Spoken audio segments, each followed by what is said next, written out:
I'm Amy Bailey of the Green Bay Press-Gazette, and I'm here talking to a few of our reporters about the results of a new Marquette University Law School poll and what that could mean for the campaign in the state of Wisconsin. Jesse Apoyan of the Oshkosh Northwestern and Maria Amante of the Green Bay Press-Gazette. Jesse, can you talk a little bit about these poll results and the kind of bump that I think the president has seen here?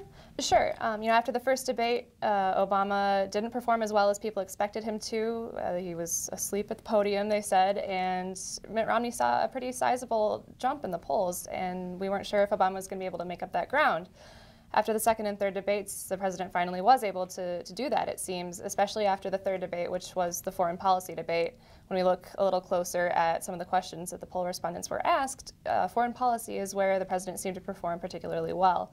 When you drill down a little bit closer into the likely voters who are paying closer attention to the race, the numbers are a little bit closer to the margin of error for this particular poll, but it still seems overall that the president has regained any ground he might have lost after that first debate.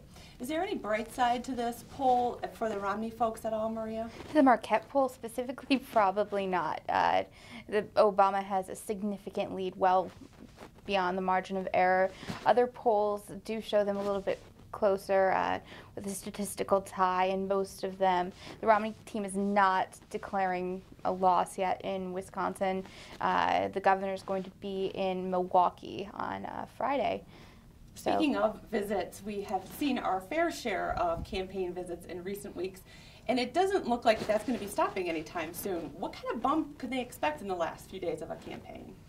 I think we're definitely not going to see any shortage of visits. We had Joe Biden in Oshkosh last week, and he's going to be in, I think, Beloit and Superior.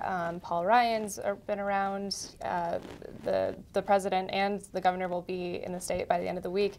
I don't expect to see that going away anytime soon. Where ads might not make as much of a difference at this point, it really is going to be about the ground game and making as much direct voter contact as possible.